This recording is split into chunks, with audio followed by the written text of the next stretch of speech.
उन्होंने इस योग कक्षा के लिए उनका समर्पण है, उसके लिए वो सहमति दी और उन्हें योग कराया। उसको उनके लिए बहुत बहुत धन्यवाद। और उनको धन्यवाद स्वरूप में जो है, पूर्वजों के हिसाब से जो भी पितृ पक्ष चल रहा है, तो उनके लिए, अपने सभी देव पुरुषों के लिए, अपने जो पूर्वज हैं उन सभी के लिए शंख बजाकर उनका स्वागत, वंदन अभिनंदन करना चाहता हूँ।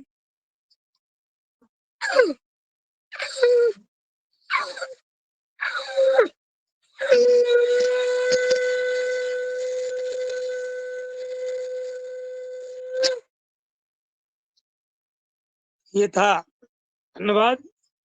और मैं परम सौभाग्यशाली हूँ कि आज का दिन जो है, मुझे इतनी बड़ी योग कक्षा में मुख्य अतिथि के रूप में अपना कुछ बात रखने का सौभाग्य प्राप्त हुआ है।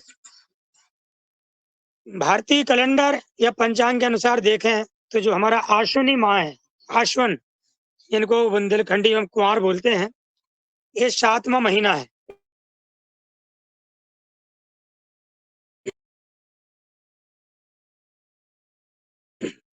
और हमको जो समय भी जो रखा गया बोले का, वो भी 7 बजे का है। और हमारा जो साथ है दोनों जनों का, आदरणीय राम कृपाल जी का, हमारा साथ, सात सात के हिसाब से 7 को 7 करो 14 हो जाते हैं। तो यहाँ से 7, वैसे 7, और दोनों के हिसाब से 14 बने तो 14 साल हो गए। एक कक्षा के हिसाब से, उपलब्धि के हिसाब से भी ये बड़ी बात है। अब आज का दिन इसलिए भी उपयोग महत्वपूर्ण है कि हमारी जो भारतीय संस्कृति है, परंपरा है, वो एकादशी है आज। एकादशी का विशेष महत्व है, तो उस हिसाब से भी मेरे लिए सौभाग्य की बात है। और योग कक्षा की दृष्टि से देखें, योगा हरि कक्षा के हिसाब से, तो आज 851वां दिन है।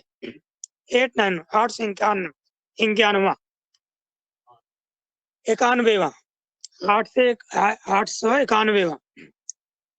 तो जैसे हमारी भारतीय परंपरा का, संस्कृति का, उसमें 101, 111,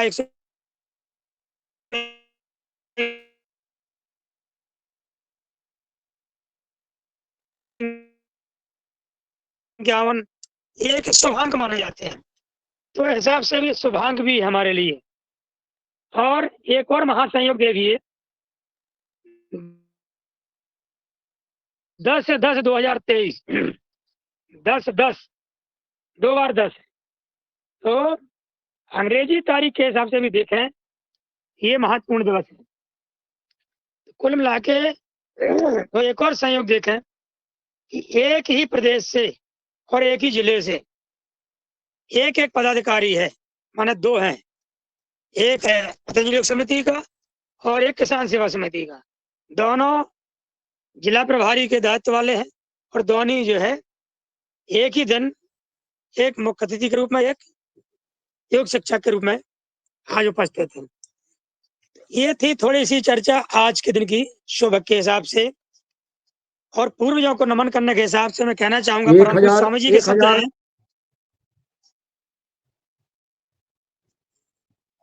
1000 दिन में 108 दिन शेष रह गए हैं। ये भी बहुत महत्वपूर्ण है आज का दिन। जी जी जी, आज का 108 दिन दूर पहले आप जो है आज चीफ गेस्ट है। हाँ जी जी बिल्कुल।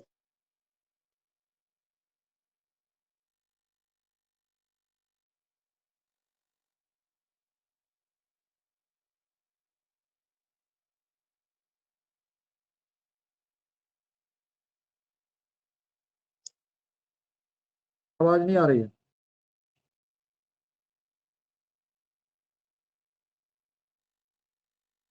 आदरणीय रामकृपाल पटेल जी, आवाज कहाँ गई चीफ गेस्ट महोदय की? आप अपना खोल लें, आप अपना अनम्यूट कर लें।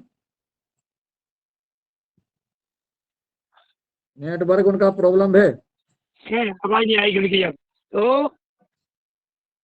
नहीं है, वो पास में है, यहीं पर है, कुछ नहीं।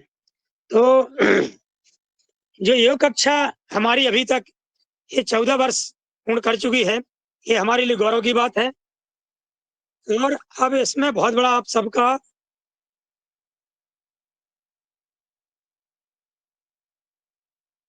सहयोग है। तो मैं सबसे पहले चर्चा करना चाहूँगा इसको, इसमें जो कठिनाइयाँ आई हैं, हमारे गाँव का है जो हमारा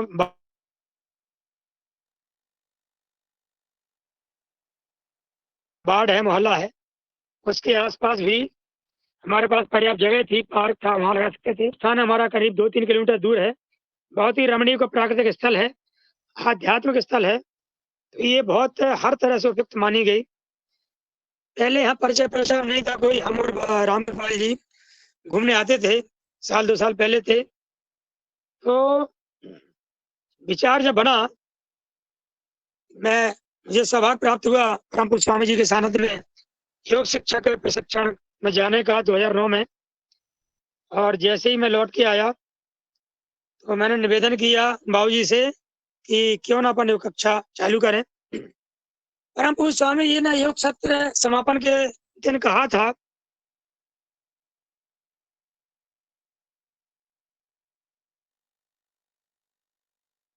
कि जितने लोग यहाँ पर आए हैं और वो जाके कम से कम 10 लोगों को योग सिखाएंगे। और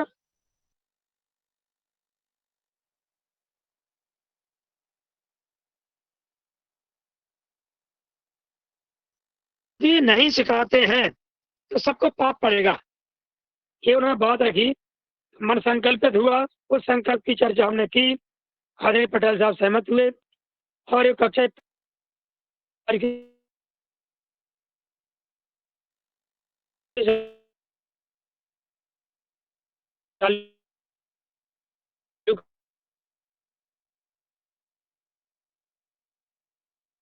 अक्टूबर 2009 से कुछ खास व्यवस्था नहीं थी, पन्नी दरी कुछ बिछाते थे। संयोग से ठंड भी पड़ने लगी थी, कोसी पड़ने लगी थी।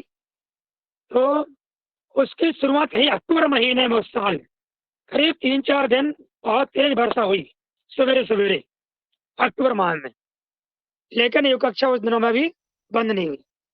और बड़ा संयोग देखिए, 2009 में ही ये रिकॉर्ड हुआ कहीं ना कहीं, भीषण ठंड पड़ी थी, रिकॉर्ड तो ठंड, उस 2009 की ठंड रिकॉर्डेड।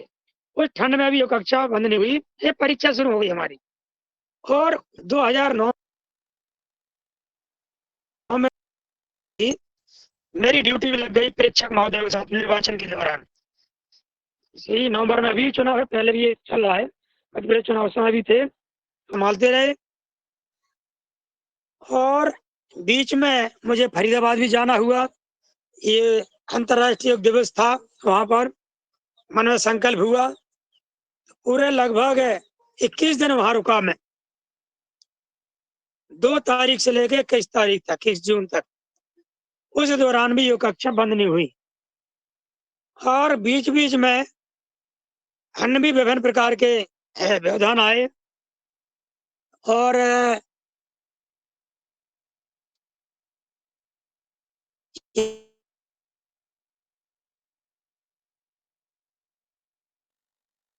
के हिसाब से अब बरसात ठंडी आने लगी, तो ठंड में क्या करें, खुले में लगा नहीं सकते। तो फिर धीरे धीरे कुछ प्रतिष्ठित लोगों से संपर्क बनाया, यहाँ बात की, मंदिर के जो हमारे ट्रस्टी थे उनसे बात की। धीरे धीरे हमको अंदर जगह मिली, बगल में जगह मिली, कुछ अपना किसी तरह व्यवस्था बना के बैठते थे। तो वर्षा ठंडी की जो समस्या आ रही थी वो पूरी हो गई और एक कक्षा हमारी चल पड़ी।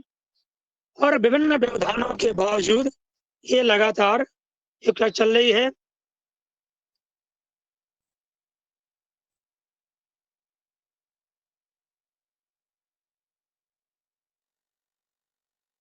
और इसमें मैं बताना चाहूंगा, ये एक बहुत अच्छा गीत है, प्रभु आपकी कृपा से सब काम हो रहा है, करते हो तुम कन्हैया, मेरा नाम हो रहा है। तो इसमें बहुत बड़ा योगदान है। वैसे तो बहुत सारे लोगों का योगदान है, किसी का 3 साल का, किसी 4 साल, किसी 5 साल का, लेकिन जो लगातार है वो 2 लोग हैं प्रमुख। पहले तो आदरणीय बाबूजी रामकृपाल पटेल जी, दूसरे हैं अरुण मिश्रा साहब। इनका विशेष सहयोग है, वो एसडीओ है वो। इनका लगातार उत्साहवर्धन रहा, सहयोग रहा।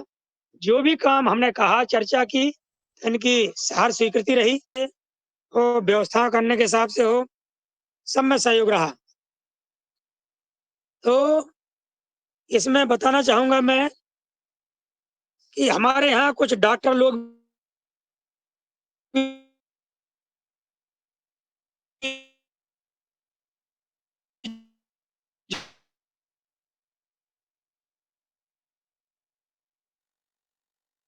करते गए, डॉक्टर ने व्यवस्था की। वो फ्री में यहाँ पर हमारी वो कक्षा में डायबिटीज चेक करते थे, मासिक टेस्ट होता था, पाक्षिक टेस्ट होता था, ब्लड प्रेशर चेक होता था और वेट भी चेक होता था। अभी कुछ दिनों से बंद हुआ, कोरोना काल के पहले से कोरोना काल तक बराबर चला ये। तो वेट ही थी पूरे हर दिन, अटेंडेंस अभी कुछ दिन से बाधित हुई है, अटेंडेंस होती थी। और क्रियाकलाप के हिसाब से देखें तो आसपास जो हमारा योगदान होता था, ये आसपास जो होती सब मिलकर सामूहिक सफाई करते हैं, अभी भी चलता है। अभी कुछ दिन पहले हमने सफाई की थी। और वृक्षारोपण भी समय समय पर होते हैं, 4 अगस्त को तो होता ही जड़ी बूटी दिवस के दिन, अन्य समय भी करते हैं और संरक्षण भी करते हैं। हमारे आसपास काफी पेड़ लगे हुए हैं और हमको देख के खुशी होती, सुरक्षित भी हैं वो।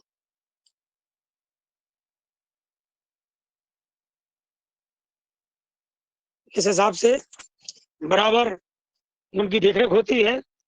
और इस योग कक्षा के इसमें बताना चाहूंगा कि हमारे यहाँ ये वर्षगांठ हुई, ये तो होती हर साल एक दिन। गुरु पूर्णिमा हुई, आपका जड़ी बूटी दिवस हुआ, अन्य भी जो कोई कार्यक्रम होते हैं तो हम इस समय जो है विभिन्न लोगों को सम्मानित करते हैं विभिन्न रूपों में। योग संदेश पत्रिका बांटते, पंपलेट छपवा के और पेड़ पौधे गमले में या साल श्रीफल से भेंट करके, कभी शिक्षक गणों को, कभी वरिष्ठ जनों को, कभी अन्य लोगों को और बच्चों को तो करते ही हैं। और इसमें हम पतंजलि उत्पाद हैं जो उनको सम्मान के रूप में वितरित करते हैं। अभी तक उपलब्धि के रूप में लगभग 500 बच्चे पुरस्कृत और प्रमाण पत्र प्राप्त कर चुके हैं, उनको सम्मानित किया गया है। और हो सकता है ज्यादा भी हो, लगातार एक अनुमान है, कम होने लगी, कभी सील ट्रॉफी से, कभी प्रमाण पत्रों के माध्यम से। और एक और बात है, लगभग 2-2.5 हजार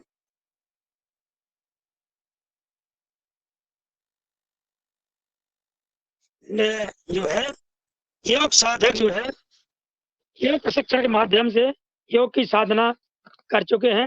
इसमें लगभग, यदि अन्य हमारे जो प्रशिक्षण शिविर लगाए मैंने व्यक्तिगत रूप में, सहयोग के योग कक्षा का ही है, जगह जगह बाहर लोकल में, उस हिसाब से तो कहते पर 3-4 हजार हो जाएंगे एक साल, करीब 14 सालों में। तो प्रकृति के संरक्षण में योग कक्षा हमारा काम कर ही रही है, जड़ी बूटियों के वितरण के रूप में।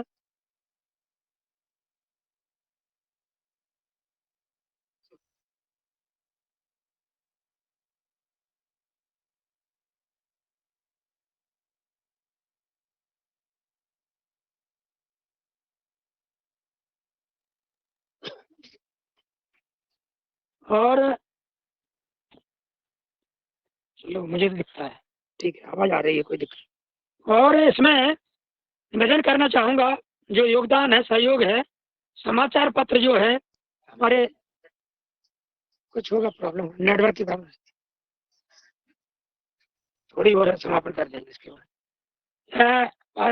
जिनका योगदान रहा है यहाँ पर समय समय पर, बताना चाहूंगा जो आप नेटवर्क में आ जाए महोदय, नेटवर्क में नहीं है आप, थोड़ा सा आवाज कट रही है बीच बीच में।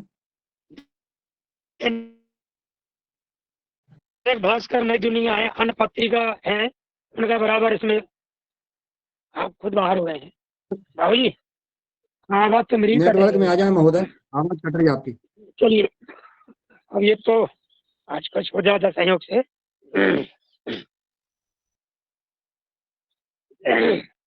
अब इस स्थान पे तो पर्याप्त नेटवर्क रहता था, आज है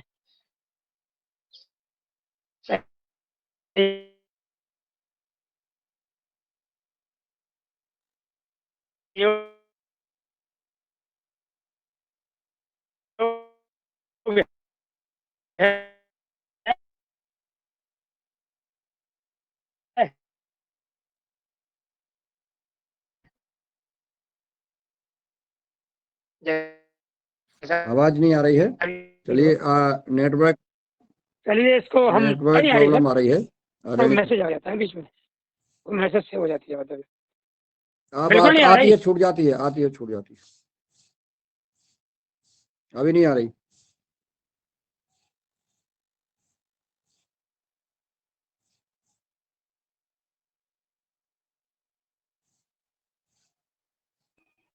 चलिए बहुत बहुत सभी जनों ने आदरणीय ध्यान से जी सुना।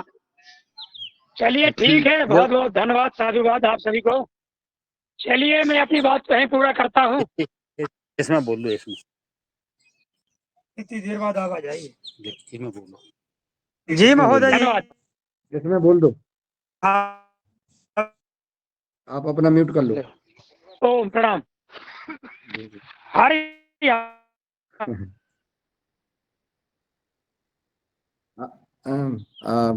आपकी आवाज में दम है, आवाज आ बहुत रही झेल नहीं मेरी? पा रहा मोबाइल हमें लगा।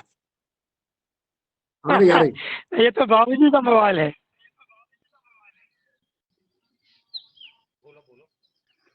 चलिए यही पूर्णता कर देते हैं, यदि आवाज नहीं आ रही है।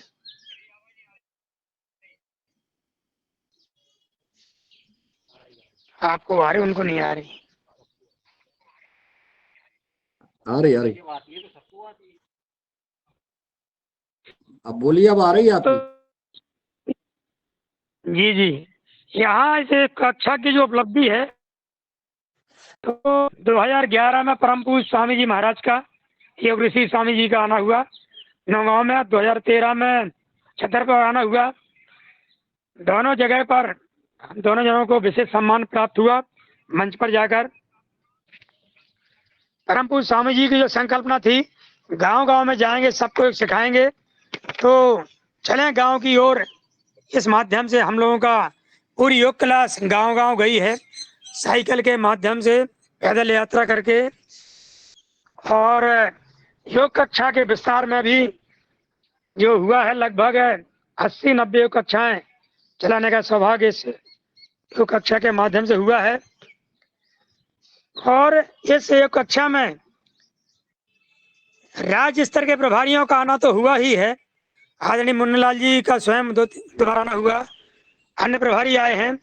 आदरणीय राकेश भाई जी जो है, जो हमारे मुख्य केंद्रीय प्रभारी हैं, उनका भी इस योग कक्षा में आना हुआ है। हमारे लिए गौरव की बात है, परम सौभाग्य की बात है। 2013 में उनका आगमन यहाँ पर हुआ था। और 2012 में हमने एक प्रयास किया था, योग यात्रा नामक यह स्मारिका जाल प्रकाशित करने का। करीब 20-25 पेज की थी। और उसमें उस समय के हमारे डीआईजी आदरणीय वेद प्रकाश शर्मा जी का और सभी का बहुत सहयोग रहा उसमें, और सबके द्वारा सराहना मिली। सहयोग शिक्षक प्रशिक्षण शिविर भी इस योग कक्षा के द्वारा हुए हैं। निवेदन करना चाहूँगा कि कोरोना काल में भी योग कक्षा बंद नहीं हुई। जब पुलिस वाले रोकते थे रास्ते में, बंधन करते थे नहीं जाना है, जब तक उन्होंने विशेष रोक नहीं लगाई, हम लोग बचते बचाते भी कुछ थोड़े से नियम तोड़ते हुए यहाँ तक आते रहे। और जब बिल्कुल प्रतिबंध लग गया, तो फिर हमने लगातार इसको घर से ही ऑनलाइन चलाया। ऑनलाइन ही चली है पूरी, तो ब्रेक इसका एक भी दिन नहीं है। और एक बताना चाहूँगा, करीब 30-40 पत्रिका एक साथ मंगाते थे योग संदेश, तो जो मिनिमम शुल्क है वहाँ का हरिद्वार का, उसका मिनिमम शुल्क के आधार पर करीब जब तक पत्रिका जारी होती रही, चलती रही, 6-7 वर्षों में लगभग 6000 योग संदेश बांटने का सौभाग्य इस योग कक्षा को प्राप्त है। और एक चीज और बताना चाहूँगा कि हम जो भी संग्रह करते हैं यहाँ राशि, वो जिला से राज्य स्तर पर जाती है, प्रदेश वहाँ जाती है, हरिद्वार जाती है। और योग कक्षा को राशि लौटाने का प्रावधान रहता है, 20-30-40% हमको मिलने का रहती है। लेकिन हमने आज तक उसमें से एक भी पैसा लौटा के वापस नहीं लिया है। और जो भी हमारा खर्च हुआ यहाँ पर, सभी के द्वारा मिलजुल के किया जाता है। और आर्थिक स्वच्छता भी बना के रखी है। हर जो भी खर्चा होता है आय व्यय का लेखा जोखा रखते हैं, सबके दस्तखत होते हैं और वो लेखा जोखा प्रस्तुत किया जाता है। तो आर्थिक शुचिता, उसकी पारदर्शिता पूरी बनी हुई है, सबका भरोसा इसमें कायम रखा हुआ है। इस तरह की इसकी उपलब्धियां हैं। क्योंकि पितृ मिलन का पक्ष चल रहा है, हमें जो विशेष सहयोग इस मंदिर पर मिला है, यहाँ के गुरुजी थे, अब नहीं है, आदरणीय शिवनारायण खरे जी, तो उनका इसमें बहुत बड़ा योगदान था, सहयोग रहा हमको। और उनकी जो कल्पना थी यहाँ पर योग भवन बनाने की, प्राकृतिक चिकित्सालय बनाने की, नक्शा तैयार था उनका, संयोग से नहीं बन पाया। तो उनका आज के समय याद करना, उनको नमन करना, वंदन करना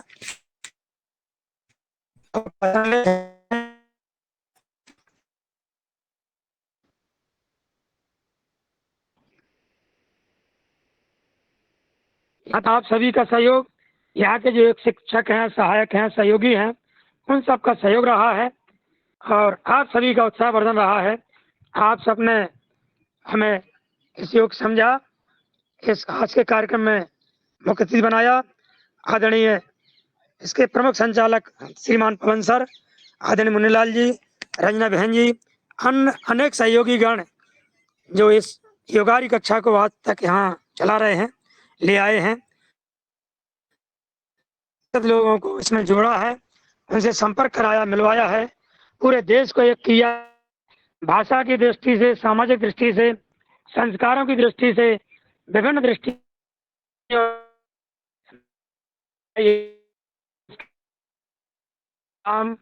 वंदे मातरम। बहुत बहुत साधुवाद, बहुत बहुत धन्यवाद आदरणीय हेलाल जी। आपने 40 वर्ष कैसे पूर्ण किए और ये लगातार आपका जो प्रसाद का कार्य है लगातार संचालित है।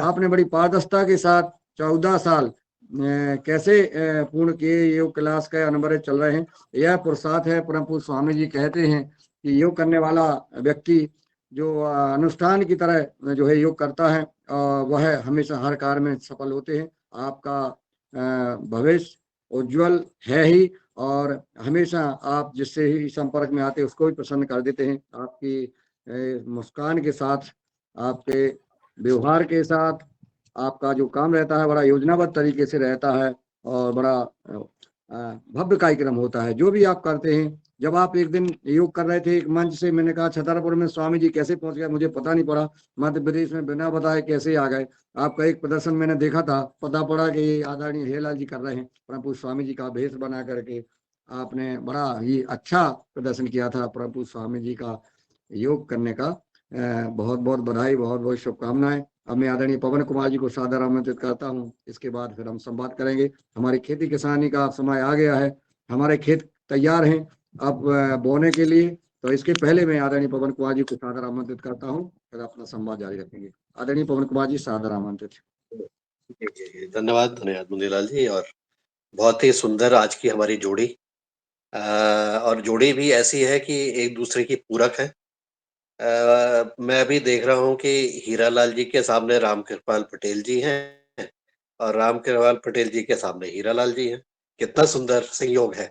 तो जो आपके संयोगों की, आपके 14 साल का जो आपने जो वर्णन किया है, और आपकी जोड़ी को बहुत बहुत शुभकामनाएं आपके आपके उज्जवल भविष्य के लिए। आपकी जोड़ी हमेशा बनी रहे और इसी प्रकार से आप योग और बाकी अपने जो सामाजिक कार्य हैं इसको लगातार करते रहें। अपने जिले को भी नाम रोशन करें, प्रदेश का भी नाम रोशन करें, हमारे योगा हर का भी नाम आप रोशन करेंगे। आपकी जोड़ी ऐसी हमारी आपसे भी अपेक्षा है और हम भी यही चाहते हैं कि आपने पूर्व में भी ये बहुत सुंदर कविताएं सुना करके, कभी योग करा करके, कभी मैंने देखा कि आपने अपने पेड़ जो है वहां पर एक तो आपने एक बार शीर्षासन भी कर रखा था, उसकी भी फोटो आपने डाल रखी थी। तो ऐसा सुंदर सुंदर और बहुत ही सुंदर आपका मंदिर का प्रांगण, इसको कई बार जब आप फोटो डालते हैं तो बहुत उत्साह हमें होता है। और आपके जो 14 साल पूर्ण होने की अवसर पर जो आपने फोटो डाली थी वो भी बहुत सुंदर थी। उसकी सूचना भी जब आपने दी थी तब भी हमें बहुत उत्साह हुआ था कि इस तरह से ये लगातार जो आप कार्य कर रहे हैं, पुरुषार्थ कर रहे हैं, उसका निश्चित रूप से आपके साथ रहने वाले, इस क्षेत्र के रहने वाले साथियों को, देखिए कितना सुंदर अभी नजारा भी दिखा रहे हैं हमें, बहुत ही बढ़िया तरीके से।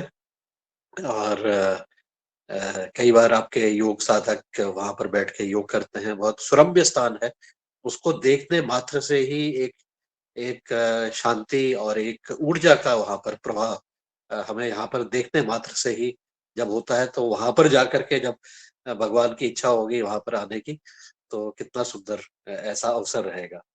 तो ऐसे सुरम्य स्थान को, ऐसे सुंदर स्थान को, एक तीर्थ जैसे स्थान पर आप बैठ के योग कर रहे हैं, आपको बहुत बहुत शुभकामनाएं। और इसके साथ ही आज की आपकी कक्षा लेने के लिए, आपकी जोड़ी के रूप में कार्य करने के लिए, हमारे 891 दिन के लिए एक बड़ा एक माइलस्टोन करने के लिए आपका मैं अभिनंदन करता हूँ। आप दोनों का बहुत बहुत शुभकामनाएं, बहुत बहुत धन्यवाद।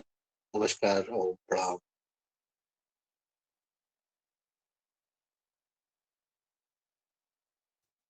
बहुत बहुत धन्यवाद आदरणीय पवन कुमार जी। और आज और एक आशा की किरण जग गई है, आपने आश्वासन दिया है कि मैं पीताम्बरा योग कक्षा में आदरणीय पवन जी पधारेंगे।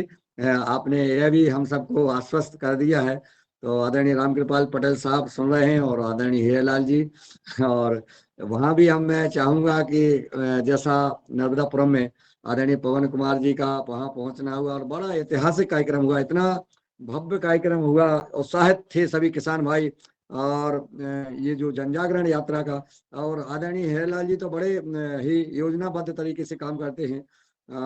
मैं चाहूंगा कि ये योजना बनाएं, और निश्चित है क्योंकि हमें जनजागरूकता का काम करना है, प्राकृतिक जैविक खेती और किसानों का कल्याण कैसे हो सकता है, किसान कैसे समृद्ध बने, इस दिशा में हम योग और आहार की लगातार चर्चाएं करें। हमारी जो सब्जियां हैं बहनें कैसे घर में उगाएं, इस विषय पर भी लगातार चर्चा की गई। आदरणीय रामकृपाल पटेल जी ने अपना हैंड रेज किया है, वो अपना कुछ कहना चाहते हैं तो आप सादर आमंत्रित हैं आदरणीय रामकृपाल जी। आदरणीय जी, मैं उनकी तरफ से मैं ही बोल रहा हूँ क्योंकि एक दो उनका मोबाइल मैं लिए हूँ, वो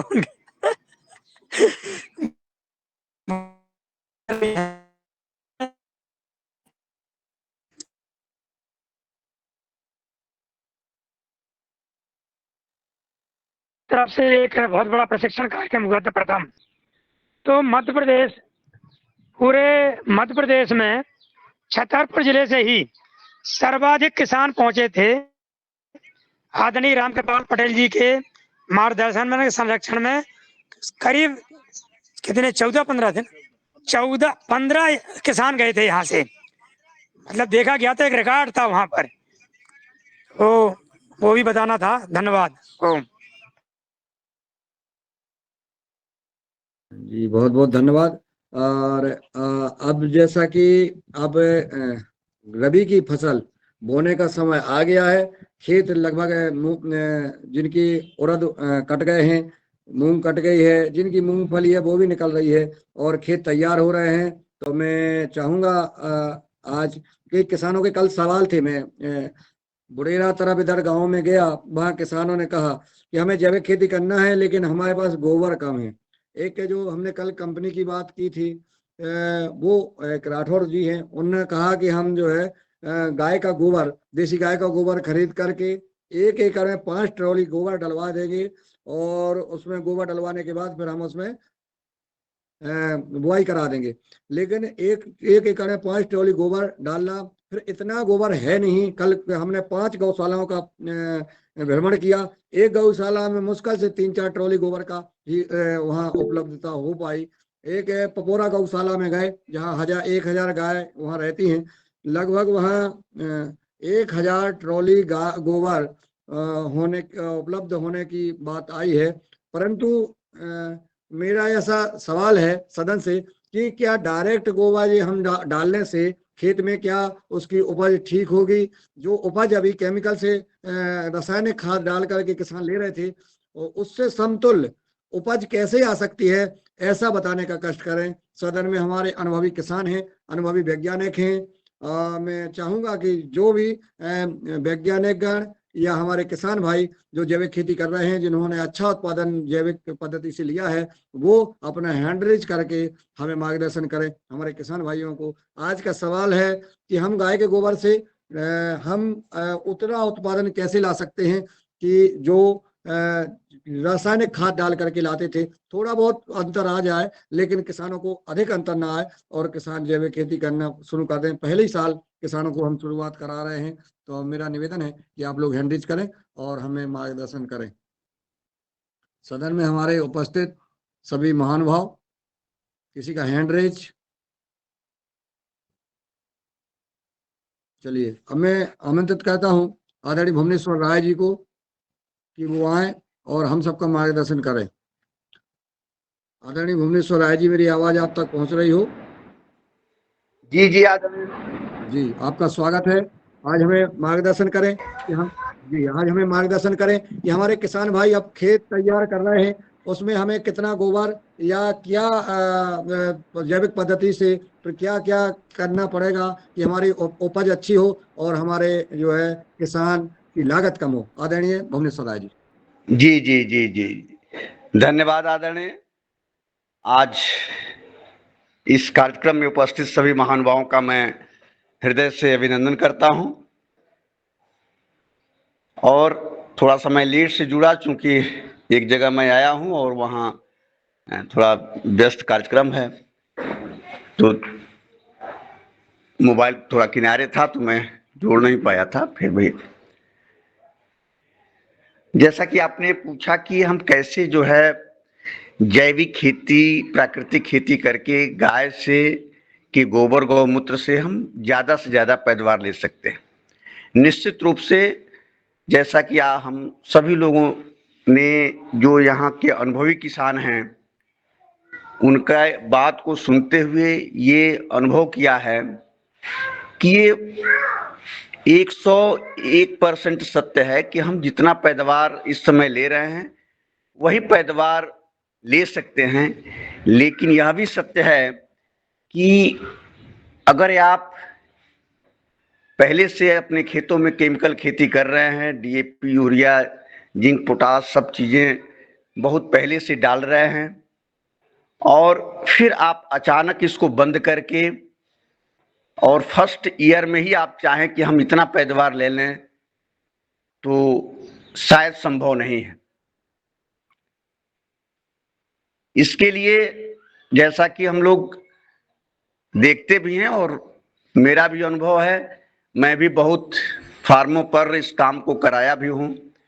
निश्चित रूप से अगर आप शुरुआत में गोबर से निर्मित जो भी प्रोडक्ट है उसका उपयोग करते हैं तो ये धीरे धीरे करके संभव है। जैसा कि बहुत चर्चाएं होती हैं कि ये ऐसा सिस्टम है कि आप जब तक आपकी मिट्टी उस योग्य नहीं होगा तब तक आप पैदावार नहीं ले सकते, और ये मिट्टी उस योग्य होने के लिए आपको शुरू से ही सारी एक्टिविटीज करनी होगी।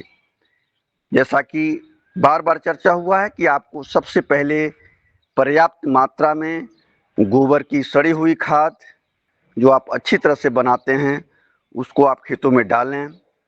उसके पहले आप गोबर में कोशिश करें कि आपके हर तरह के बैक्टीरिया जो है वो उसमें पड़ा हुआ हो और वो बहुत इफेक्टिव हो।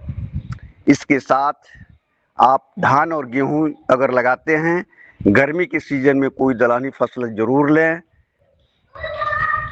उसके बाद फिर अगर आप कुछ बायो फर्टिलाइजर का भी यूज करते हैं, जैसे मान लीजिए कि धान में तो हम लोग देख लेते हैं कि पैदावार ठीक ठाक हो जाता है, लेकिन अगर गेहूं है, आलू है, इस तरह की कोई फसल आप लेते हैं तो निश्चित रूप से आपको उसमें फास्फोरस जो होता है उसका प्रतिशत कुछ होना जरूरी है।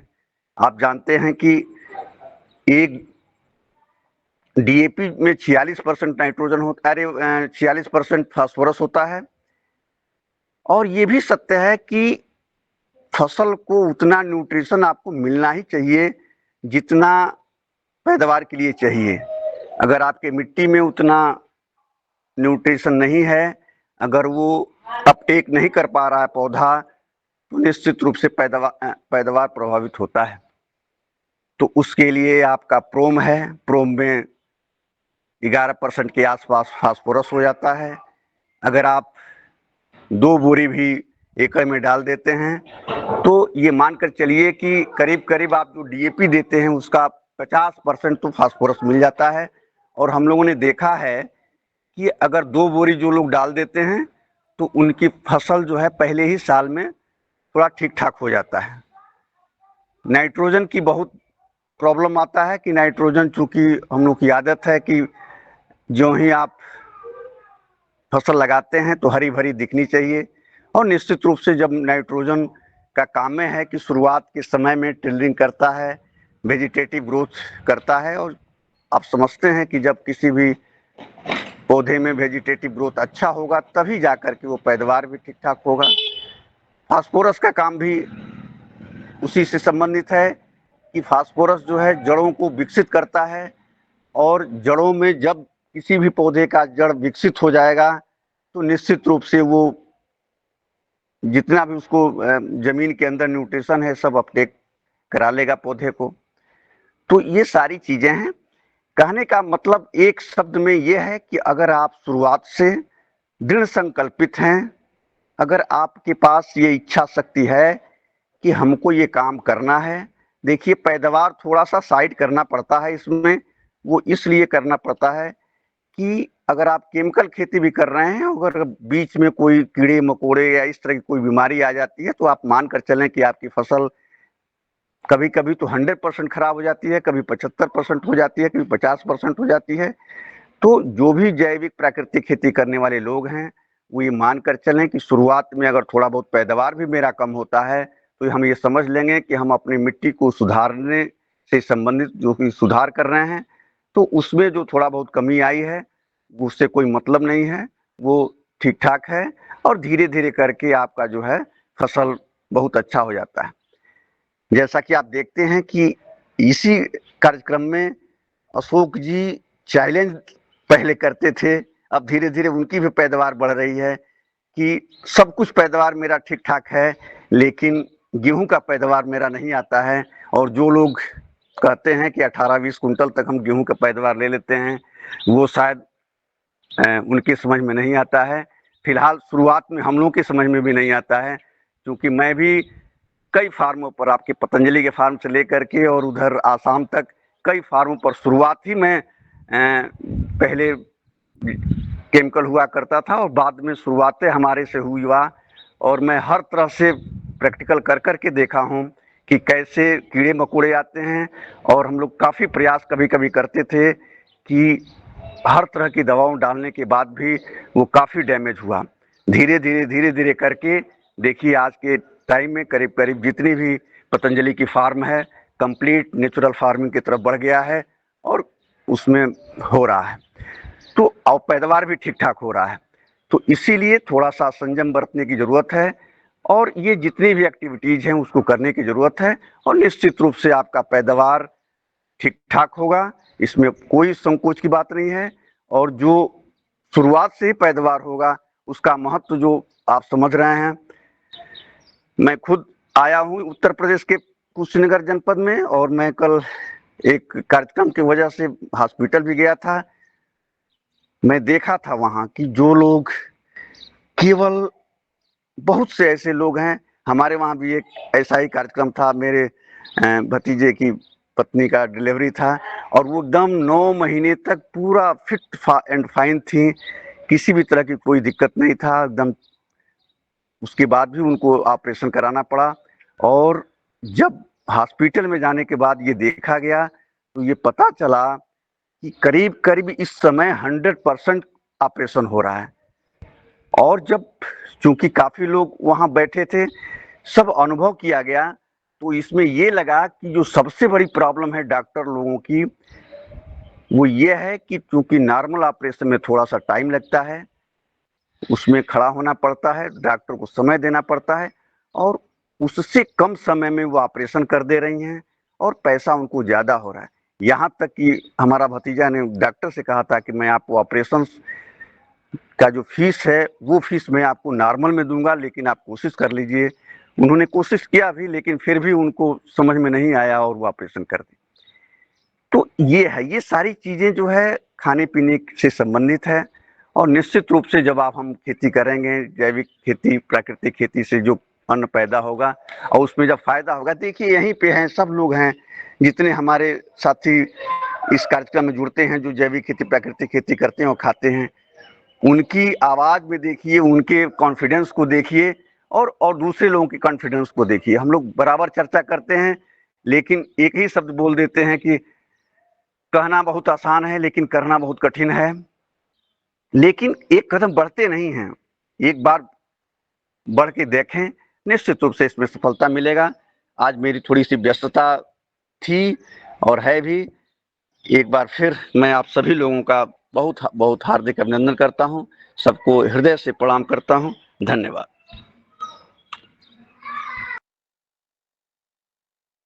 भुवनेश्वर राय जी, आप व्यस्त समय व्यस्त जगह भी हैं, परंतु आपने अपना मार्गदर्शन दिया। और मैं उन भाई बहनों को भी निवेदन करना चाहता हूं जो आपके पास हैं, जो चूंकि आप नेटवर्क में नहीं है, शायद आपका कट गया है। चलिए आगे बात करेंगे। अब मैं आदरणीय हमारे साथ अनुभवी जैविक किसान भी जुड़े हुए हैं वैज्ञानिकों के साथ साथ, आदरणीय शरद वर्मा जी शायद जब दिल्ली से वापस आ गए होंगे तो मैं उनको सुनना चाहूंगा। आदरणीय शरद वर्मा जी, आप आए और अपना मार्गदर्शन देने का कष्ट करें।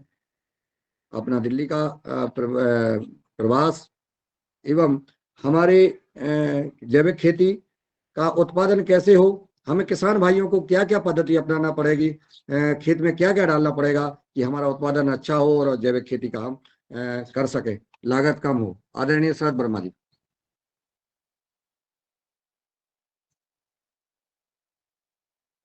शायद अभी शरद वर्मा जी तक आवाज नहीं पहुंच रही है। आदरणीय रामकृष्ण रघुवंशी जी सदन में उपस्थित हैं, बहुत ही उन्नतशील और बहुत ही अनुभवी, और मैं तो कहूँ डॉक्टर रामकृष्ण रघुवंशी जी सदन में उपस्थित हैं। आए और हम सबको मार्गदर्शन देने का कष्ट करें। आप तक मेरी आवाज पहुंच रही है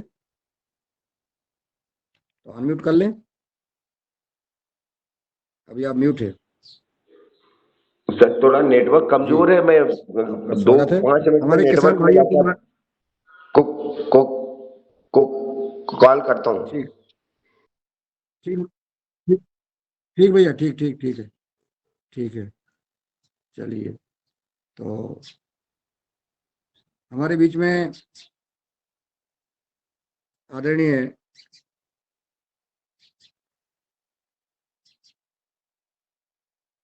और कौन, रूमी राम जी जायसवाल जी, बहुत ही वरिष्ठ हमारे किसान हैं।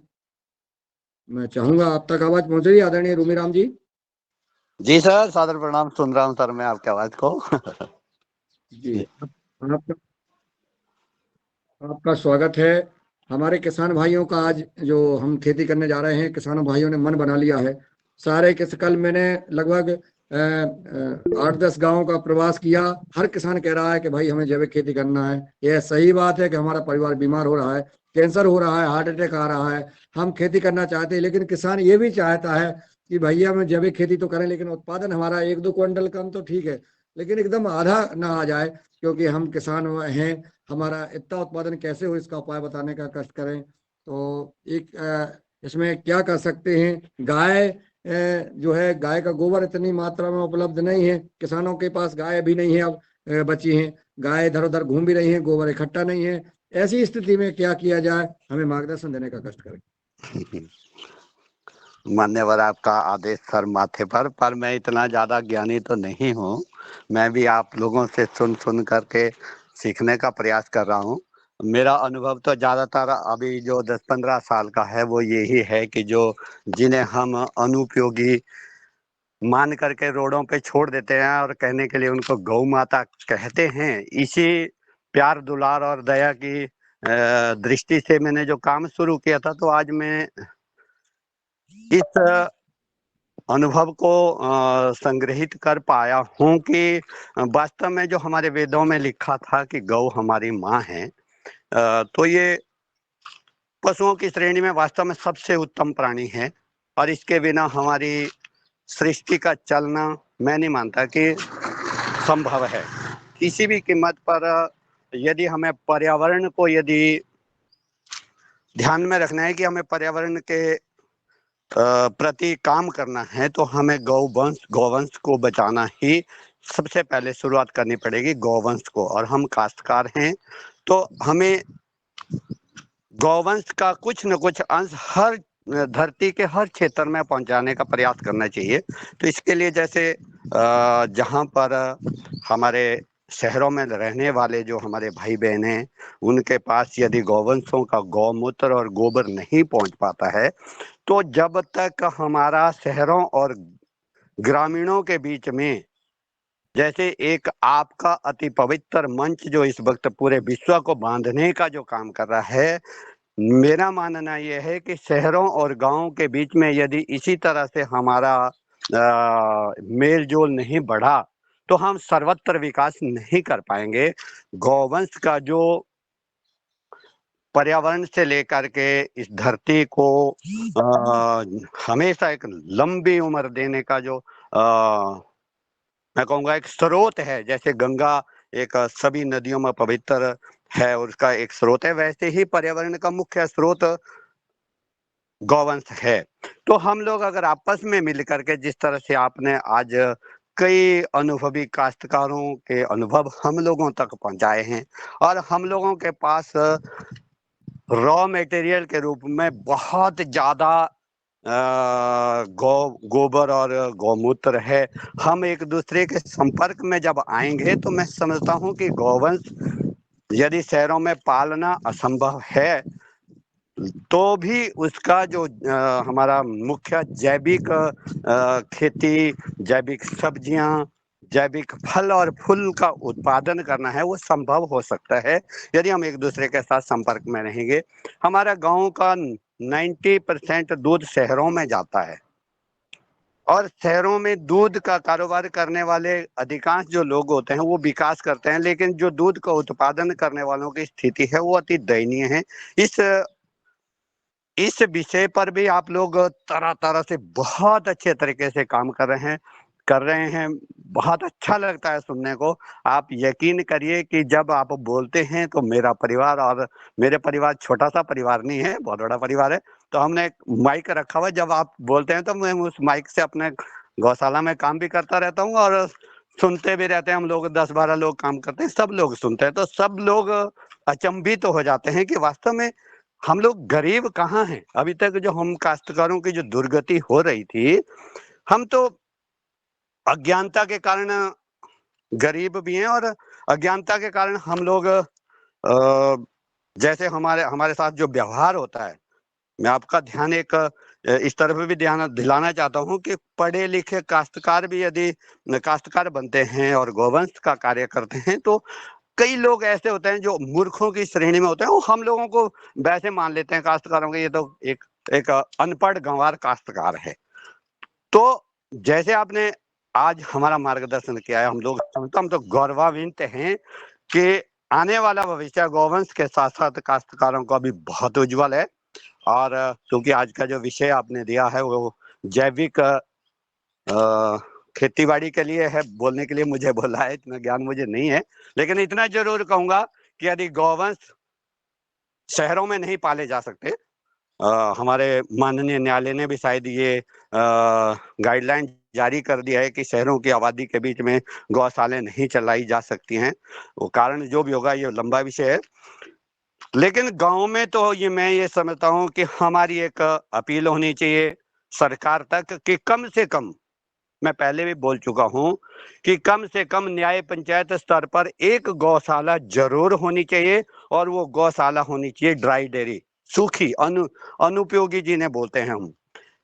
इससे क्या होता है कि मैं इसका अनुभवी इसलिए हूं कि मेरे पास अगर जो पुलिस ने लगभग 350 गौवंश मुझे दिए थे, और अभी तक वो अगर मेरी गौशाला में एक ही जगह मैं उनको रखता तो 1000 से ज्यादा हो जाते। तो मैंने क्या किया कि अपने जो बेरोजगार भाई बहन है उनको दूध कैसे पहुंचा सकूं, तो मैंने दूध वाली गाय को उनको दे देता हूं, और जो सूखी गायें होती हैं उनसे वापिस ले लेता हूं। मुझे तो खाली गौमूत्र और गोबर में ही बहुत काम है। बहुत कुछ कर सकता हूँ मैं। और जो आपने बताया कि गोवंश के गोबर को हम लोग शहरों तक पहुंचाने का काम जब कर देते हैं, मैं काफी काम कर भी रहा हूँ और आप लोगों से सीख करके कर रहा हूँ, तो इस वक्त मैं 50% खर्च जो है अपनी गौशाला का आप लोगों से सीख करके ही अब प्राप्त कर रहा हूँ। इससे पहले तो मुझे कुछ भी नहीं आता था। और आप यकीन करिए कि जो सबसे ज्यादा आवश्यक है खाने पीने के वस्तुओं के लिए, मेरा मानना है कि अभी तक हमारे काश्तकारों को सरकारों के द्वारा किस तरह से दूध निकाला जाना चाहिए, किस तरह से उसकी सफाई व्यवस्था का ध्यान रखना चाहिए, दूध में किस तरह से उसको अजमा कर दही बनानी चाहिए, कैसे दही से बढ़िया तरीके से ज्यादा मक्खन और घी निकलना चाहिए, ये ट्रेनिंग न मिलने के कारण जिस तरह से एक बिजनेसमैन दुकान पे ले जाकर के दूध से निकालता है, कोई क्रीम निकालते हैं, कोई मक्खन घी निकालते हैं, इन चीजों को भी बहुत वंचित रखा है अभी तक हमारी सरकारों ने। इन तरफ ध्यान ही नहीं दिया, काश्तकारों की तरफ ध्यान ही नहीं दे रहे हैं। तो ये कारण है हमारे काश्तकारों की थोड़ा सा कमजोरी का। लेकिन जिस तरह से आज आप लोग प्रयास कर रहे हैं, सभी लोग प्रयास कर रहे हैं, सरकारों का ध्यान हो रहा है, बहुत जल्द ऐसा कोई क्षेत्र नहीं बचेगा, भले गौवंश वहां पे ना हो, लेकिन गौवंशों के जो अत्यधिक उपयोगी जो अंश हैं, गोबर और गौमूत्र, वो हर जगह पैकेट होकर के पहुंचेगा, ये पक्का है। और हम जैसे बहुत से आपके अनुयायी हैं जो काम करने के बहुत उत्सुक हैं, हम तो जिंदगी के आखिरी दम तक काम करते रहेंगे।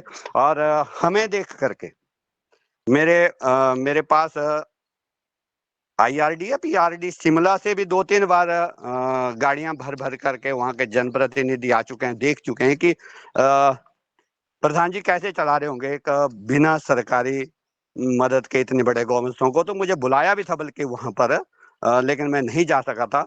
अभी हमारे साथ बहुत अच्छा संगठन जुड़ता जा रहा है, हमारे पवन सर जी हमारे पास आए हैं, ये मेरा बड़ा सौभाग्य है। हमारे डॉक्टर विनोद कुमार भट्ट जी, और ऐसे बड़ी एक अच्छी टीम मेरे साथ जुड़ चुकी है, जो अब हमें लगता है कि हम इस काम को बड़ा विशाल रूप दे सकते हैं।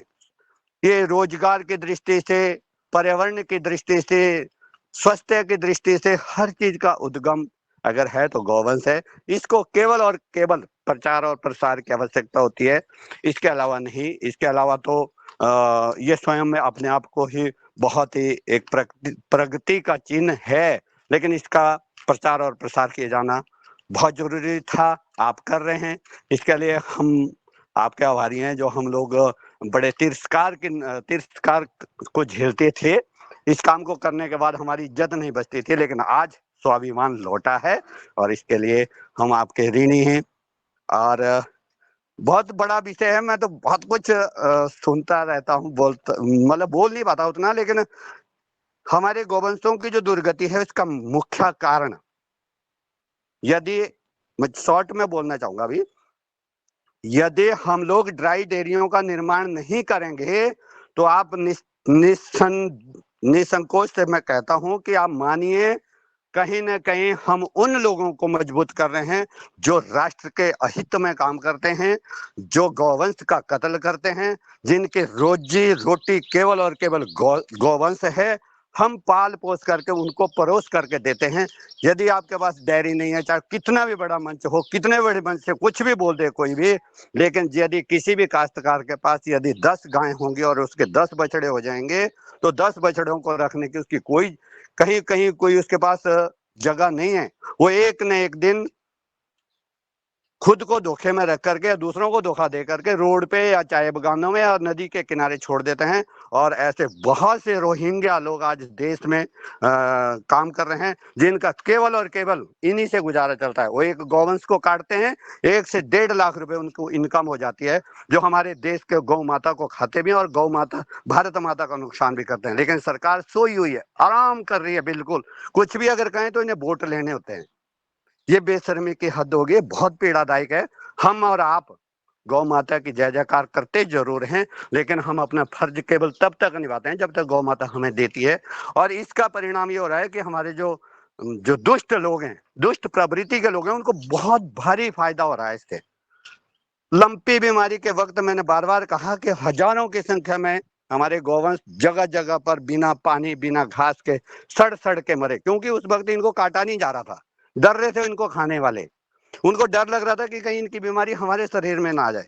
और लंपी बीमारी का जैसे ही समापन हुआ, वो धीरे धीरे आज सारे गौवंश समाप्त हो गए, कहीं दिखाई नहीं देते। ये बड़ा दुर्भाग्य है।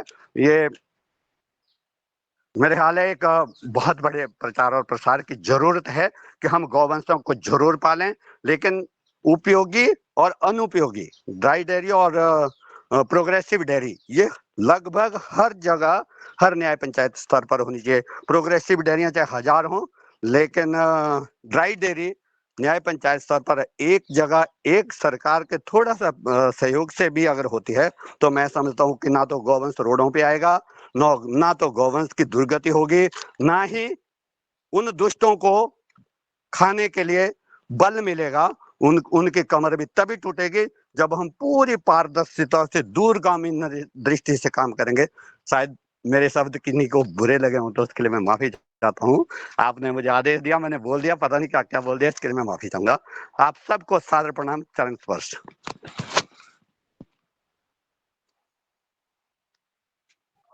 आपके पुरुषार्थ को प्रणाम करता हूँ, नमन करता हूँ, वंदन करता हूँ आदरणीय प्रधान जी।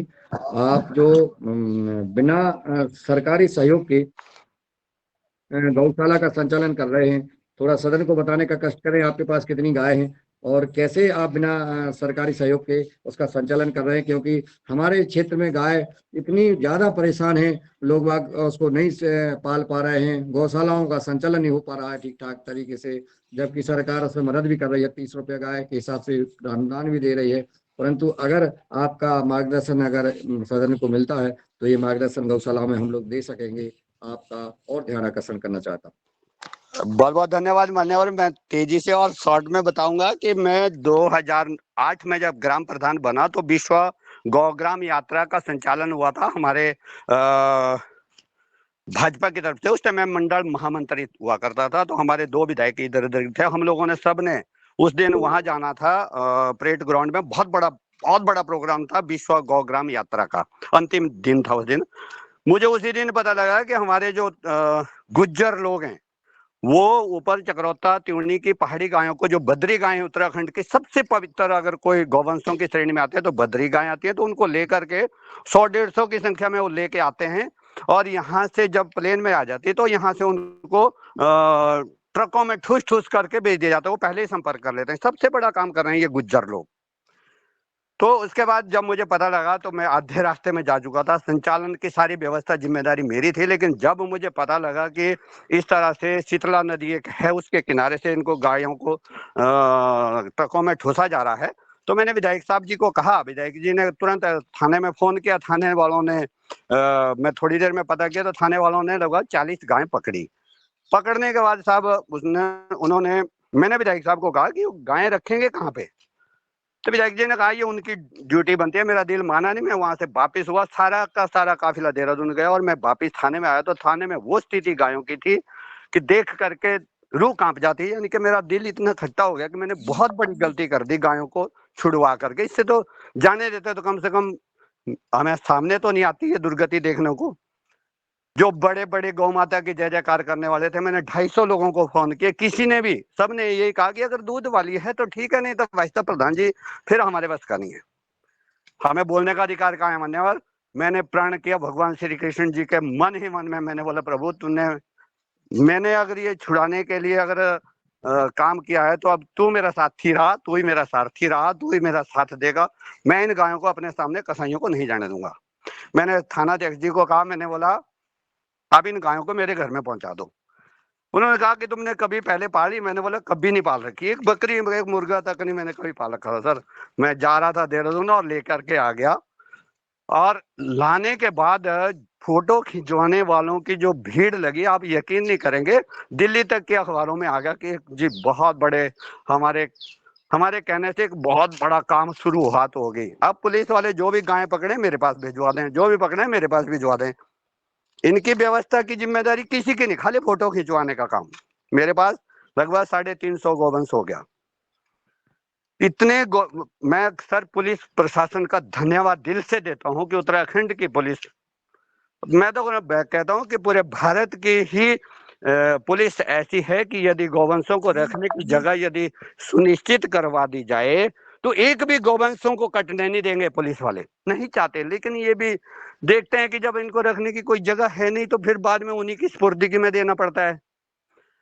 तो मैं जब अपने लिए मैंने सोचा मैं ग्राम प्रधान हूँ, हमारी सरकार हमारी है, तो निशंक जी उस टाइम मुख्यमंत्री थे। मैंने सोचा मैं प्रस्ताव पारित कराता हूँ और 100 बीघा जमीन में गौशाला का संचालन करूंगा। तो जो भी गायें आती रही मैं रखता रहा, आती रही रखता रहा।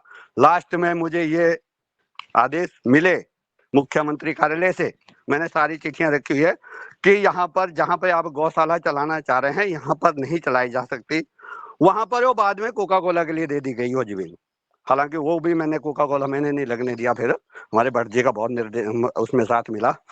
तो फिर जब मेरे पास 300 साढ़े 300 गौवंश हो गए तो मैंने यही सोचा कि अब इनका कोई दूसरा तरीका तो है नहीं। मैंने पेपर में निकाला कि जो भी कोई उपयोगी गौवंशों को लेने का इच्छुक हो तो वो मुझे मेरे से संपर्क कर सकते हैं। मेरी शर्त केवल एक ही रहेगी कि इनको बेचेंगे नहीं, आप पालेंगे और मैं फ्री दूंगा। आज भी मेरे पास सैकड़ों की संख्या में लोगों के एप्लीकेशन आवेदन है। मैंने उसमें जब मेरे पास बहुत एप्लीकेशन आई तो मैंने सबसे पहले उसमें चयन प्रक्रिया में SC ST विधवा विकलांग और BPL का चयन शुरू किया, जो आज तक भी उनकी रिक्वायरमेंट मेरे से पूरी नहीं हो सकी है। मैं लगभग 300 गौवंशों को तो लोगों को उपयोगी स्थिति में दे चुका हूँ जो दुधारू हैं, जो लोगों ने स्वेच्छा से ले जा करके मुझे लिख करके दे रखा कि हम कभी बेचेंगे नहीं। उसमें मैं 10 रुपए का स्टाम्प पेपर लेता हूँ, ग्राम प्रधान को विटनेस बनाता हूँ, आधार कार्ड लेता हूँ, फोटो लेता हूँ, उसका फोन नंबर लेता हूँ और टाइम टाइम पर चेक भी करता हूँ कि कहीं मेरे गौवंशों की दुर्गति तो नहीं हो रही है। लेकिन फिर मुझे ये पता नहीं था कि अब जो इनके गौमूत्र और गोबर से हम कुछ कैसे कर सकते हैं, रखने की जगह मेरे पास नहीं थी। हमारे हाथ के जो नाखून है ये घिस गए, पूरे परिवार के गोबर उठाते उठाते गड्ढे पड़ गए वहां पे जहाँ पे हमने इन्हें बांधना शुरू किया गोबर गौमूत्र से। तो बड़ी दिक्कतें हुई। बाद में इसके लिए मुझे नवधान्य संगठन का बहुत बड़ा सहयोग मिला। फिर उनके दिशा निर्देश में हमारे जिला अधिकारी जी पुरुषोत्तम जी और सचिन कुर्वे जी मेरे घर में 2-3 बार आए। फिर हमारे पुरुषोत्तम जी ने मुझे एक बिजली संयंत्र का एक बहुत बड़ा गिफ्ट दिया कि इस गोबर से आप बिजली बनाओ। अब बिजली बनाने के लिए उसको गैस बनानी पड़ती थी, उसे घोलना पड़ता था। घोलते थे तो स्लेरी बनती थी, गोबर इसमें बदल जाता है। अब उस गोबर का इस्तेमाल हमने क्या किया, उन्होंने कहा कि इसमें से मीथेन गैस जब अलग हो जाती है तो आप इसे डायरेक्ट खेतों में डाल सकते हैं। फिर हमने इसका इस्तेमाल जब किया तो उससे क्या हुआ कि छोटी सी जगह में जहाँ पे मुझे गोबर रखना बहुत भारी पड़ रहा था, जैसे आप कह रहे थे कि 1000 गौवंशों के पास जो है 1000 ट्रॉली बड़ी मुश्किल से मिलती है, सच्चाई में रखने की बहुत ज्यादा दिक्कत हो जाती है, गोबर रखें कैसे। तो स्लेरी में मुझे बहुत बड़ा ये फायदा हुआ कि स्लेरी को हम इकट्ठा करें और डायरेक्ट खेतों में डलवा देते हैं, चाहे किसी दूसरे को दे दें चाहे अपने खेतों में डाल दें। उसे हम पानी के स्रोत के कारण भी डाल सकते हैं और डायरेक्ट खाली कहते हैं तो उसमें सीधे डाल देते हैं। वो ऐसा ज्वलनशील नहीं है कि जिससे हमें सड़े हुए गोबर की ही जरूरत रहती है। मेरा तो ये मानना है और इससे बहुत बड़ा फायदा भी हम लोग ले रहे हैं। एक तो बड़ा समस्या का समाधान ये हुआ। फिर गौमूत्र से एक ऋषि जी हमारे पास आए, उन्होंने मुझे बताया कि इसमें लगभग 35 प्रकार की लाइलाज बीमारियों का इलाज ऐसे ऐसे बनाने से होता है। फिर मैंने वो भी बनाना शुरू किया, गौ अर्क। तो उस गौ अर्क से मुझे ये सबसे बड़ा ज्यादा फायदा तो मुझे ही खुद हुआ कि जो मेरे परिवार में जो दवाइयाँ आती थी, हमें चंडीगढ़ से मेरा ट्रीटमेंट कभी हुआ करता था, मेरी सारी की सारी दवाइयाँ बंद हो गई। आज तक हमने खाली खांसी जुकाम है या वायरल कभी हो गया तो भी ज्यादा वो नहीं करता। कोरोना काल में भी हम मेरी मिसेज को और दोनों बेटियों को कोरोना तो हो गया था, लेकिन 1 दिन 2 दिन बुखार आया था, कोई ऐसे बिस्तर में नहीं गिरे किसी तरह। मेरे गौशाला में काम करने वाला कोई व्यक्ति बीमार नहीं हुआ। तो हमें अपने दिल को मनाने के लिए ये भी बहुत बड़ा उपहार है कि हम अगर तंदुरुस्त हैं, स्वस्थ हैं और थोड़ा सा खर्चा अगर हमारे गौशाला के लिए करना पड़ता है तो हम ये तो हमारी खुशनसीबी है ना। हम इसे सहर्ष स्वीकार करते हैं कि अगर तंदुरुस्ती है तो पैसा तो आता रहेगा, तंदुरुस्ती नहीं है, बीमार हो रहे हैं, पैसा दे रहे हैं हम हॉस्पिटलों में और गौवंश को पाल नहीं पा रहे हैं, तो उससे तो हम सौभाग्यशाली हैं कि ये काम हमने किया। तो धीरे धीरे धीरे धीरे धीरे हमने काम शुरू किया। लेकिन दुखद स्थिति ये है कि जो सरकार को मेरी मदद करनी चाहिए थी, जो मुझे सम्मान देना चाहिए था, आप यकीन नहीं करेंगे 78 केस मेरे ऊपर लदे। 46 केस तो खाली गौवंशों को छुड़ाने में ही लगे हैं मेरे ऊपर। और मैं जिस पार्टी का हूँ, सरकार आज भी उत्तराखंड में वही है। और जब मैंने काम शुरू किया था तो मुझे लगा था कि जब कभी मेरी सरकार सत्ता में आएगी तो मुझे बहुत मान सम्मान मिलेगा। ये अपमान के अलावा कुछ नहीं मिला। आज सम्मान अगर सम्मान की दृष्टि में पहुंचाया है तो केवल आपके मंच ने पहुंचाया है। आज मैं फक्र के साथ कह सकता हूँ कि मुझे अब सरकार की जरूरत नहीं है। मेरी गौशाला इस स्थिति में पहुंचने वाली है कि कुछ ही दिनों में हम पूरे भारत को एक अपनी गौशाला का एक ऐसा उदाहरण प्रेजेंट करेंगे कि लोग हमें देख करके जगह जगह अपने ही दम पर इस ऐसी तीर्थ स्थानों का निर्माण करेंगे, यानी कि गौशालाओं का केंद्र स्थापित करेंगे। अब हम इस स्थिति में आ चुके हैं। तो इसमें किसी भी काश्तकार को घबराने की जरूरत नहीं है, केवल और केवल प्रिजर्व करके रखने की जरूरत है। हमारा जो भारतीय देशी गौवंश है उसको बचाना बहुत मुश्किल आज हो रहा है, लेकिन भविष्य में पूजा होगी उन गौवंशों की भी और गौवंशों को बचाने वालों की भी, और आप जैसे मार्गदर्शकों की भी। धन्यवाद, प्रणाम सर। शायद ज्यादा समय ले लिया मैंने। बहुत बहुत साधुवाद आदरणीय टोमेराम जायसवाल जी। आप तो बहुत क्रांतिकारी और भगवान श्री कृष्ण के वंशज ही हैं जिन्होंने गाय की रक्षा की है। और हमारे सदन में बहुत ऐसे भाई बहन हैं जो गौ सेवा कर रहे हैं।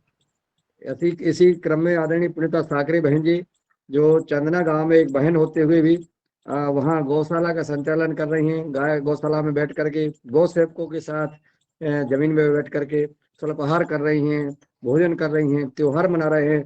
बच्चे जा करके गाय के बछड़ों के साथ खेलते हैं, उनकी पूजा करते हैं। बच्चों में भी यह संस्कार आ रहे हैं। गाय से प्रेम, गाय के बच्चों से प्रेम करना और एक परिवार का सदस्य बनाना, ये बहुत बड़ी उपलब्धि है। निश्चित हमारे देश में, हमारे समाज में ऐसा बदलाव आ रहा है कि हम अपनी गाय माता को, हमारे यहाँ हमने गाय बांध रखी है। अगर हम 2 दिन गाय के पास नहीं पहुंचते तो मुझे मतलब पीड़ा होती है। गाय के पास जाते हैं, हाथ सहलाते हैं, प्यार करते हैं, वो हमसे प्यार करती हैं, उनको हम रोटी खिलाते हैं, अच्छा लगता है और आनंद आ जाता है। और प्रसन्नता, मन में इतनी प्रसन्नता आती है कि जैसे माता पिता परिवार के सदस्य के साथ हम चर्चा करते हैं, मिलते जुलते हैं। इस प्रकार के भाव हमें गाय के साथ लाना पड़ेंगे, तब हमारी गाय बच पाएगी। और गाय का रहना अति आवश्यक है, जैसा आदरणीय हमारे जायसवाल जी ने बोला है। हम सब भाइयों बहनों से निवेदन करते हैं, कोई बड़ा काम नहीं है, कोई बड़ी समस्या नहीं है। अगर हमने मिलजुल करके एक एक दो दो गाय को अगर हमने अपने यहाँ बांध लिया है, अगर आपके पास जगह नहीं है तो आप किसी पड़ोसी के पास, किसी किसान के पास उस गाय को बंधवा दें, उसका खर्च आप दे दें। और अगर आप ऐसा कर पा रहे हैं तो आपका परिवार निश्चित सुखी होगा, स्वस्थ बनेगा।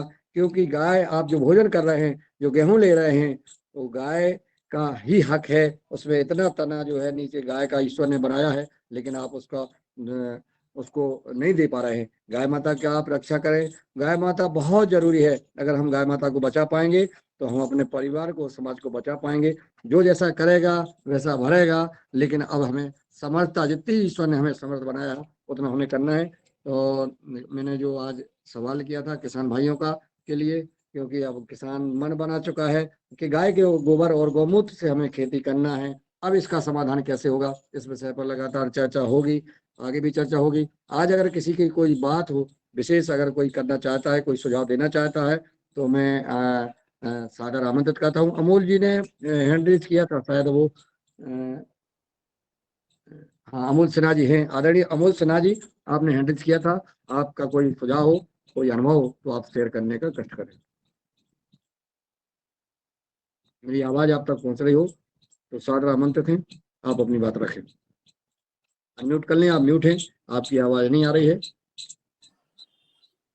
मुनीलाल जी नमस्कार, शायद सदन मेरी को आवाज नमस्कार। जी। मैं अजीत सिन्हा, मैं अपने बेटे के मोबाइल से लॉगिन किया हूं, इसलिए अमोल आ रहा है सिस्टम में। और अच्छा अच्छा। मेरा मोबाइल बहुत डिस्चार्ज हो बढ़िया। चुका था। मैं कभी कभी बेटा आपके मोबाइल से जुड़ते हैं? हाँ, क्या करें अभी। अमोल अमोल आपके मोबाइल से जुड़ते हैं तो उस समय। हाँ ठीक है, बढ़िया है, अच्छा है, बहुत अच्छा है। स्वागत है आपका। सदन को नमस्कार। मैं बस इतना कहना चाह रहा था कि जो आपने सवाल रखी थी वो सवाल तो बहुत बड़ा है, लेकिन जो अभी तक मेरे अनुभव रहे हैं वो अब मैं शेयर करना चाहता हूँ। जिसको बायो एंजाइम कहते हैं, हम लोग किसानों को के पास बहुत सारी चीजें पर्याप्त मात्रा में रहती है और उसको हम लोग प्राय फेंक देते हैं।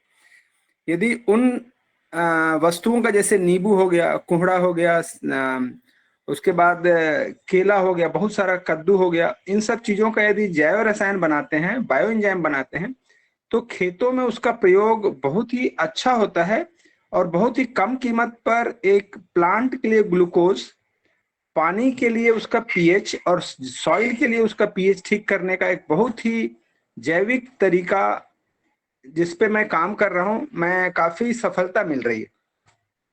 पिछले साल गर्मी के सीजन में, मतलब रबी में, हमने चने पर इनका प्रयोग किया था, जिसको कहते हैं कड़वा जैव रसायन। उसका प्रयोग करके 12 क्विंटल चना बिना कोई केमिकल फर्टिलाइजर को यूज किए हुए निकाले गए थे।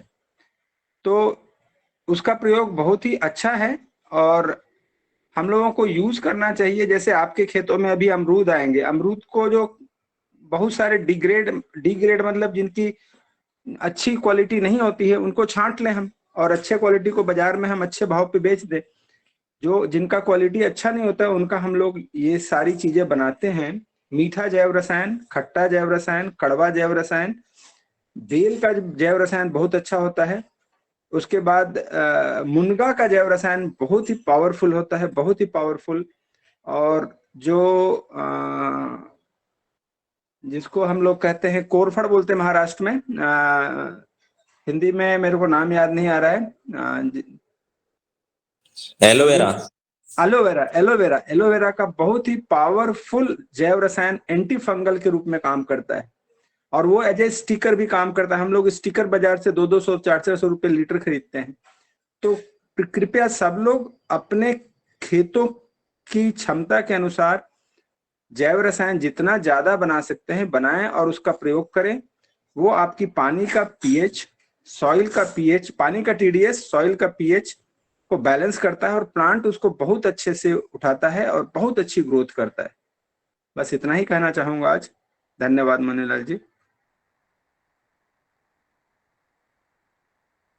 बहुत बहुत धन्यवाद आदरणीय अजीत सिन्हा जी।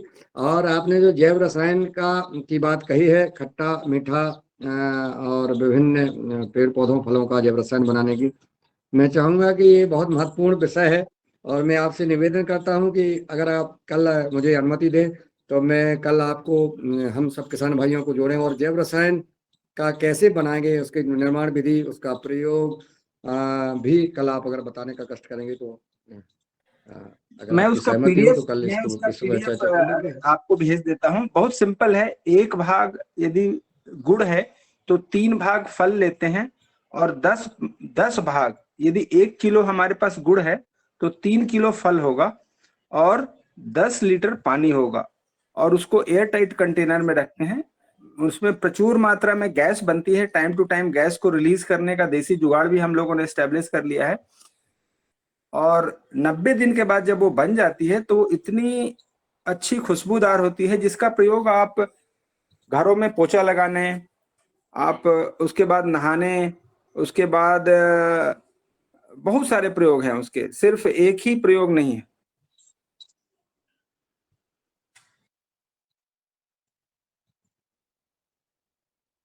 जी जी, बहुत महत्वपूर्ण चीज है ये। तो इस पर भी चर्चा शायद मैं चाहूंगा कि विस्तार से हो। और जो आज का विषय था उस पर आदरणीय रूमी राम जायसवाल जी ने जो गाय का संबंध, गाय कैसे जो है आप सेवा कर रहे हैं, कितना संघर्ष कर रहे हैं, आपने अपना मार्गदर्शन दिया। आदरणीय अजीत सिन्हा जी ने जो जैव रसायन की बात की, ये भी सदन सुन रहे हैं, हमारे वैज्ञानिक गण और किसान भाई सुन रहे हैं।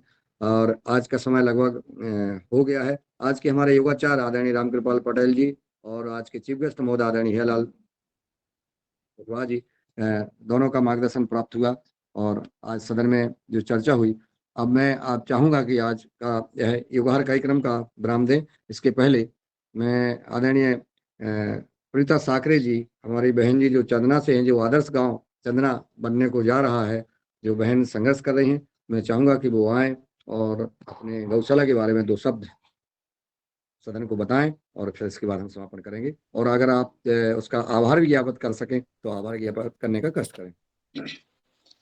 आदरणीय मुन्नीलाल जी भाई साहब और परम पूज्य स्वामी जी के श्री चरणों में प्रणाम। और जितने सभी इस आज के योगाहार कार्यक्रम में उपस्थित है महानुभाव, आप सभी को भी मैं सादर वंदन प्रणाम करती हूँ। और मुझे बड़ी खुशी हुई कि बहुत सारे लोग गौ माता और धरती माता के लिए कार्य कर रहे हैं। मुझे लगता है कि हमें भी उतनी ही ऊर्जा से कार्य करने की आवश्यकता है। निश्चित रूप से धरती माता और हम गौ माता को बचाएंगे।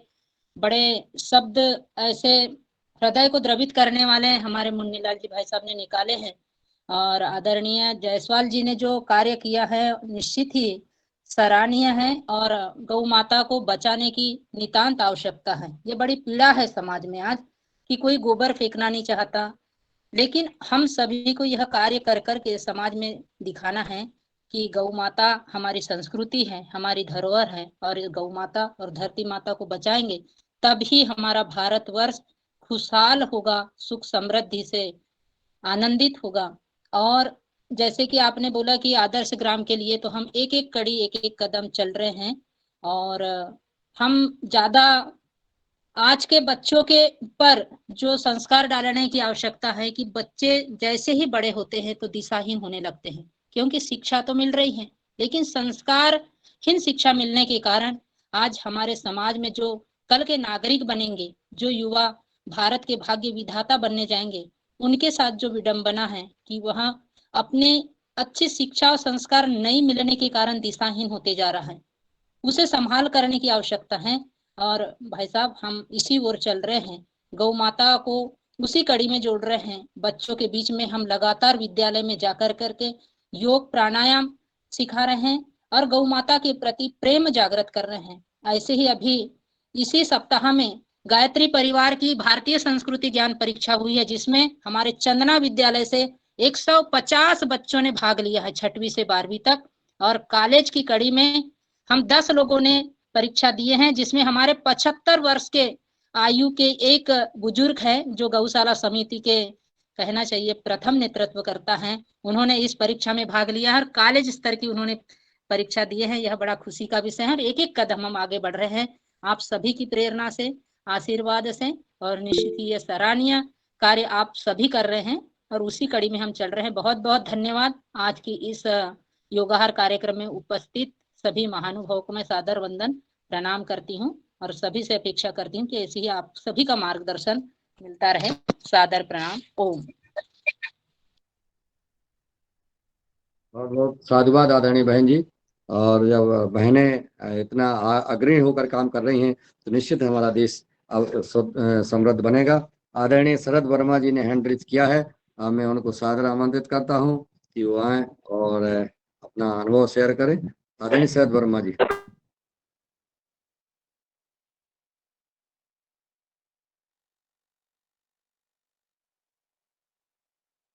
आपकी आवाज नहीं आ रही है महोदय, शायद आप नेटवर्क में नहीं है या ट्रेन में हो सकते हैं, या चूंकि कल दिल्ली प्रवास पे थे और आदरणीय कंचन जी। चलिए कल सुनते हैं। आ रही अब आ रही है कहाँ है अभी आप? अभी ट्रेन बहुत तेज चली है। कहाँ है अभी आप? आवाज कट रही है। बीना के पास हूँ सर, बाद में करता हूँ मैं जी। हो